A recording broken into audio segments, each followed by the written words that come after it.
You just realized your business needed to hire someone yesterday. How can you find amazing candidates fast? Easy. Just use Indeed. Stop struggling to get your job post seen on other job sites. With Indeed sponsored jobs, your post jumps to the top of the page for your relevant candidates, so you can reach the people you want faster.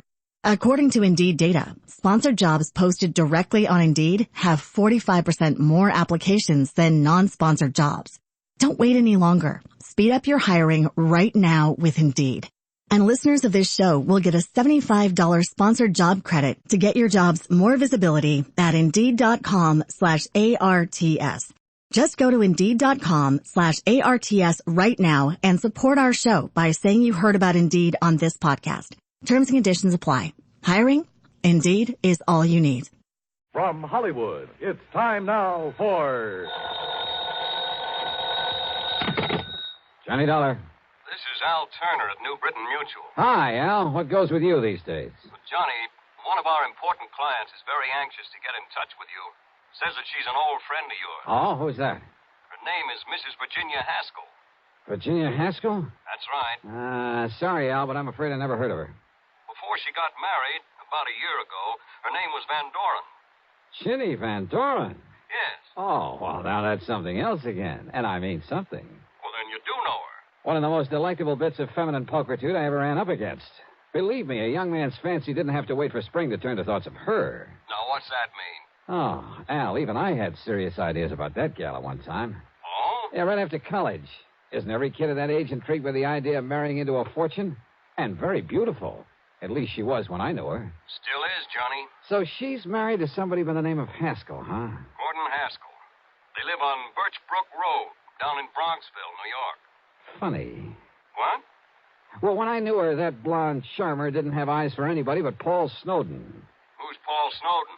Childhood sweetheart, that sort of thing. Poor boy, making good on his own, you know the bit. Ah, yes. Too proud to marry her because of her money. But she swore that she'd never marry anybody else, that he was her one true love. But I guess she changed her mind. What did she want to see me about, Al? She didn't say.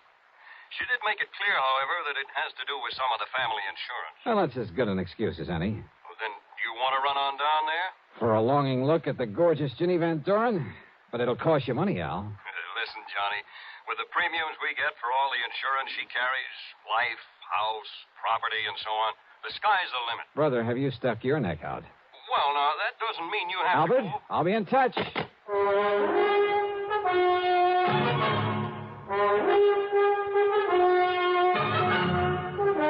Bob Bailey in the intriguing adventures of the man with the action-packed expense account. America's fabulous freelance insurance investigator. Yours truly, Johnny Dollar.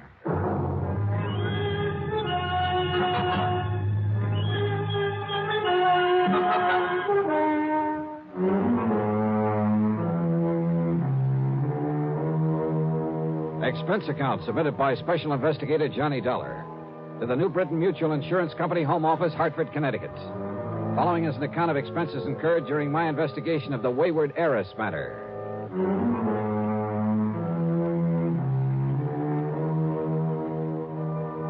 I decided it might be handy to have my own car along for this one, so expense account item 1, $4.25 for a tank full of gas.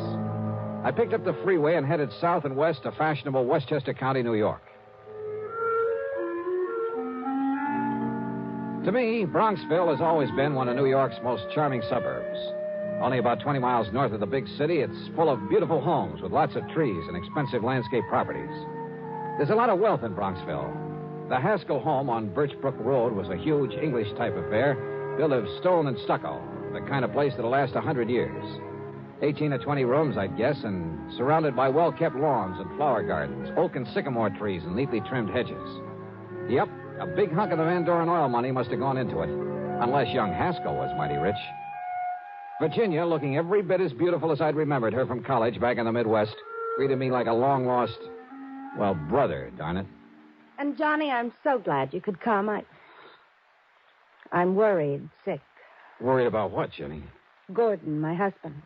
Well, look, it's none of my business, but it kind of surprised me to learn you'd married somebody other than Paul Snowden. It's Paul who has me worried, Johnny. Oh? Yes. How? Well, back in the old days in college, I wasn't interested in anybody in the world but Paul. I mean, seriously. Yeah, I remember. The rest of us couldn't get to first base with you. I loved him, Johnny. And I hoped that as soon as he could get established in a business of some kind, he'd ask me to marry him. Well, what stopped him, Jenny? Money. When Father died and all the Van Doren money came to me, Paul suddenly changed. He stopped seeing me. He even avoided me. So then, well, I guess what I did was make a mistake. What was that? I went to see him at his little plant there in Chicago. Chicago? That's where we were living then. And, Johnny, the only reason he stayed there was to be close to me. So you went to see him? Yes. And I proposed to him. Oh? Also, well, this was the big mistake.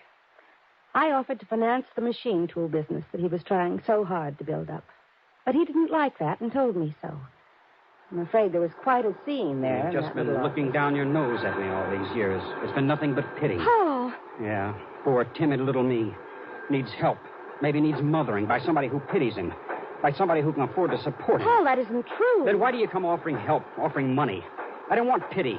Somebody holding up my head for me. I've got to work this out alone. It may take me a long time, but I'm not going to... Oh, I'm sorry, Jenny, but don't you see I love you? I'll never love anybody else. Then why don't you let me Don't you understand? I'll never get anywhere on your charity. You're feeling sorry for me. Paul, darling, please. All right. All right, the less we see of each other now, the better. Maybe sometime, but... Well, no, not now. Find somebody else, Jenny. Somebody who can give you the things you need and want. Uh-huh. A little too much pride for his own good, I'd say. It upset me terribly, Johnny. Especially when he told me to go out and find somebody else. But I take it you did. Then Gordon came along. Sort of caught me on the rebound, I guess. Tall, good-looking. He fell in love with me the first time we ever met. I guess he kind of swept me off my feet.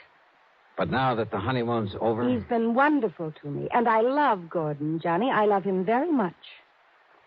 As much as Paul? Not perhaps in the same way. But we're very happy together. And there's never been any strain or tension because of this difference in our fortunes. Gordon isn't wealthy either? Well, he hasn't what I have, of course. But he manages to get along. And I'm being a good wife to him. Oh, I'm sure you are, Jenny. And don't you see if Paul, because of his jealousy, were to kill Gordon... Jenny, you mean you honestly believe he might? Yes. That's exactly what I mean. That's why I sent for you. But good heavens, gal. And Johnny, you've got to stop him. All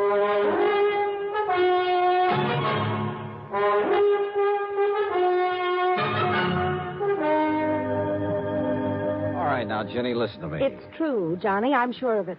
Paul Snowden has come here to kill my husband. He's told you as much? Haven't you been listening to me? Well, of course I have. Maybe my marriage to Gordon was on the rebound, on the spur of the moment. Call it anything you like, but it was Paul who turned me down. At least for the time being. I told you what he said. And simply because of a misguided sense of pride, because you had money and he didn't. Yes. Well, how did Paul take it when he learned that you were going to marry Gordon, I mean? He was terribly angry. He made all sorts of wild threats. Well, now, that doesn't necessarily... He said that he would kill anybody else who married me, and he will, Johnny. Does he know Gordon? He's never seen him. But he wants to kill him? Oh, Jenny, that doesn't make any sense. Don't you understand? It was to get away from Paul that Gordon and I came here to get married and settle down. Well, because you were afraid you might still be in love with Paul. It isn't a very nice thing to say, Johnny. But it could be true, couldn't it? Is Gordon in business here in the East? Well, I've helped him to start one, Johnny. A little importing business. What did he do before? Jenny? Well, his family had quite a bit of money once. But they lost it all in some bad speculations. And, well, if you must know, Gordon just sort of played around for a while. Did Paul know all this? I don't know. Because if he did, maybe you shouldn't blame the poor, hard-working guy for not liking him. But Gordon is good, and he's good to me. He's good to you. Seems to me you're the one You who's... mustn't say that, Johnny. He is good to me. And he's all I have now. Only Paul hadn't found out where we've come to live. Oh, look, Jenny, I'm an insurance investigator, not a love counselor, and... Oh, what's the matter? Don't you believe me? All I've told you?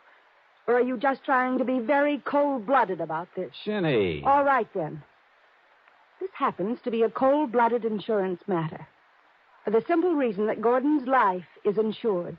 And if you have no heart, if all you can think about is business, all right. It's your job to keep Paul from killing Gordon. Now, listen, Ginny, you've been married nearly a year. Nothing's happened, nothing at all. Yet now, all of a sudden... Because Paul has come here. He telephoned me. And there can be only one reason why he's here. I doubt that. But where is he? In New York, at a hotel. What hotel? He didn't say. Well, is he coming out here to the house? He said he wouldn't come until he could be sure that Gordon was here. And then? Then to prepare for the worst. Those were his very words, Johnny. Prepare for the worst. Wasn't Gordon here when he phoned? Yes, but I didn't tell him that. Where's Gordon now? Over in Larchmont at the Beverly Arms. In hiding, in other words. I want him to stay there until something can be done about Paul, that's all. Well, if Paul's so all-fired determined... He is, Johnny. He always was. That could be a pretty admirable quality, Ginny. Of course it is. But when he's determined to do such a horrible... Johnny, I don't understand you, the way you're taking all this. Are you going to help me or aren't you? Yes. Okay, Ginny, I'll see what I can do. If by any chance what you suspect is true, if Paul really has come here to get him... Of course he has. Paul doesn't give up, no matter what he set out to do. Which is to say that sooner or later, if you'd kept your head, if you hadn't gone off the deep end, if you had waited and married him, Ginny... I know, I should have. I should have waited for him, no matter how long it took, and... Yeah? And what? No, Johnny, I didn't mean that. I'm married to Gordon now, and I must protect him. Okay, then. The first thing to do is get him over here. What? Sure. If Paul's staying undercover, it's the only way to bring him out in the open. But if anything happens to Like Gordon... you say, it's my job to see that it doesn't. I'll see you later. Yeah, like I've said many times before, in this business of mine, you run into some real wildies, and this was one of them. Made me feel like an advice to the Love Shorn column. And it was pretty obvious that Ginny was still in love with Paul, that she was sorry she had married and was supporting this Gordon Haskell, who, incidentally, must have been a smart cookie to have caught her on the rebound, latched onto her and her fortune. But she'd made her bed, and by golly, out of nothing but stubborn pride, she was going to lie in it. It was well after dark by the time I left her, and as I walked out to my car, I decided that what I'd better do first was to locate Paul Snowden, somewhere in some hotel in New York City. Find out what this whole crazy affair was really all about. But then as I reached for the door handle on my car... Just a minute. Huh? Yeah? I've been waiting for you. Oh? Who are you? As if I couldn't guess. Mister, I found out all about you, why you came here. Me? Oh, well, now, If just you a don't minute. believe me, take a look at these photostats from the police files in half a dozen western states. Well, now, just take it easy. Let me put on the dash light so I can take a look at them. You'll have plenty of time to look at them when I'm through with you. Just a Mister, minute. I want to kill you.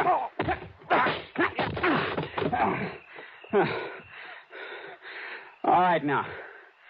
You want some more? Johnny, what on earth's going on out there? Huh? Johnny? What? Johnny! Oh, no. Paul! Paul, what have you done to Johnny Dollar? Johnny. Oh, dear, this is terrible. Well, it ain't exactly good. That was Paul. I saw him. Yeah, so I figured. He must have found out that I sent for you. Why, if I hadn't come out of the house to see what the noise was all about, he might... Don't you see, Johnny? Don't you believe me now when I say he's come here to kill Gordon? Jenny, I guess if you didn't convince me, Paul has.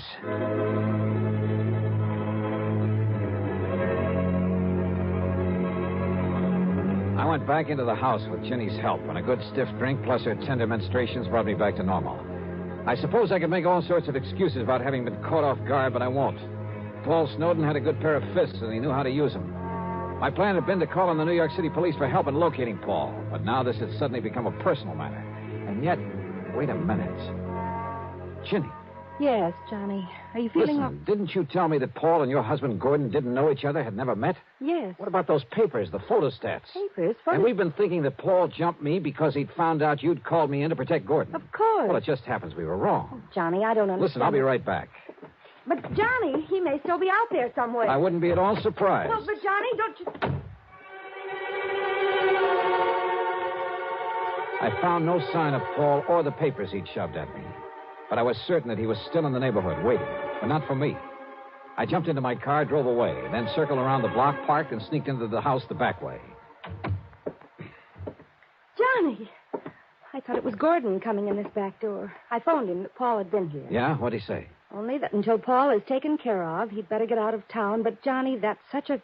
Oh, great. And yet, if he plans on being away for any length of time... Excuse me a minute.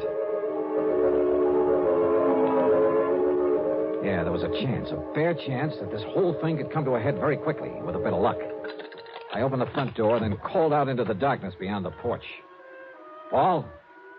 Paul Snowden. This is Johnny Dollar. If you're out there, stick around. Now listen, I'm leaving this front door unlocked, so use your own judgment. I went back into the library. Standing there with Ginny was a man, a few years older, slightly gray around the temples. He had a worried, furtive look about his eyes. He was momentarily startled when I walked in on him. Johnny. Gordon, this is Johnny Dollar. Hiya, Gordon. He sneaked in the back way, Johnny. But I'm not staying around to get killed. Now, listen, Virginia. Gordon, it'll be all right now. No, I don't know who Dollar is or why you called him in, but I'm not staying around here with Paul Snowden gunning for me. You're afraid of him, Gordon? Wouldn't you be? Come on, Virginia. Open up the safe. You've got plenty of money in it, I know. But look, darling... Come on, get it for me. Give it to me. But to run away like this... Oh, because Paul wouldn't run away. You know that isn't what I... Give me the money, Virginia. Or do you want a dead husband on your hands? Well... Now listen, Gordon. You listen. This is none of your business. I wouldn't be too sure of that. Well, I am, Virginia. Now, just a minute. Will you keep out of this? No. Oh, yes, you will. You see what I mean? Gordon, that gun... Give me that money so I can save my life. Put that thing down, Gordon. Stand back, Dollar. I'll pull this trigger. Brother, that's what you think. Yes? Oh, I'll kill you. Oh. Oh, thanks, Paul. I aimed low, Dollar. I'm afraid he'll live. Yeah, he'll be okay. Should have killed him, I guess. But I'd rather see him face the courts. Oh, what are you talking about? Those photostats you have? Yeah. Police files all over the West. He has a record as long as your arm, under various names. Wealthy women. Married them, took their money. Oh, no. Yes, Jenny. And some of them... Well, he killed them. Paul, I didn't know. I didn't know. I'm sorry, Dollar, about what happened outside earlier, but in the darkness, I thought you were Gordon. It's, okay, Paul. You've, more than made up for it.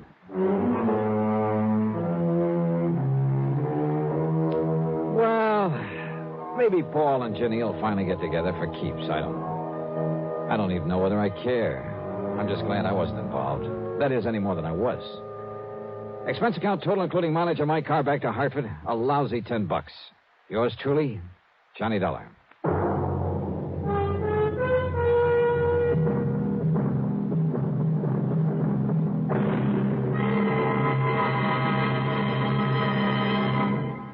Now, here's our star to tell you about next week's story. Next week, a sweet little old lady involved in one of the dirtiest rackets I know.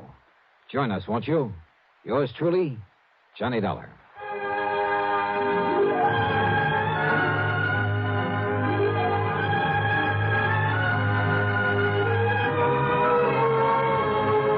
Yours truly, Johnny Dollar, starring Bob Bailey, originates in Hollywood and is written, produced, and directed by Jack Johnstone. Heard in our cast were Virginia Gregg, Les Tremaine, Sam Edwards, and James McCallion. Be sure to join us next week, same time and station, for another exciting story of yours truly, Johnny Dollar. This is Dan Coverly speaking. You just realized your business needed to hire someone yesterday. How can you find amazing candidates fast? Easy. Just use Indeed. Stop struggling to get your job post seen on other job sites. With Indeed sponsored jobs, your post jumps to the top of the page for your relevant candidates, so you can reach the people you want faster. According to Indeed data, sponsored jobs posted directly on Indeed have 45% more applications than non-sponsored jobs. Don't wait any longer. Speed up your hiring right now with Indeed. And listeners of this show will get a $75 sponsored job credit to get your jobs more visibility at Indeed.com/ARTS. Just go to Indeed.com/ARTS right now and support our show by saying you heard about Indeed on this podcast. Terms and conditions apply. Hiring? Indeed is all you need. Weight loss solutions are not one size fits all. Hers makes it simpler to get started and stick with a weight loss plan backed by expert-guided online care that puts your weight loss goals first. These include oral medication kits or compounded GLP-1 injections. Through Hers, pricing for oral medication kits start at just $69 a month for a 10-month plan when paid in full up front. No hidden fees, no membership fees. You shouldn't have to go out of your way to feel like yourself. Hers brings expert care straight to you with 100% online access to personalized treatment plans that put your goals first. Reach your weight loss goals with help through Hers. Get started at forhers.com/4u to access affordable, doctor-trusted weight loss plans. That's forhers.com/4u, forhers.com/4u. Paid for by Hims and Hers Health. Weight loss by Hers is not available everywhere. Compounded products are not FDA approved or verified for safety, effectiveness, or quality. Prescription required. Restrictions at forhers.com. Apply.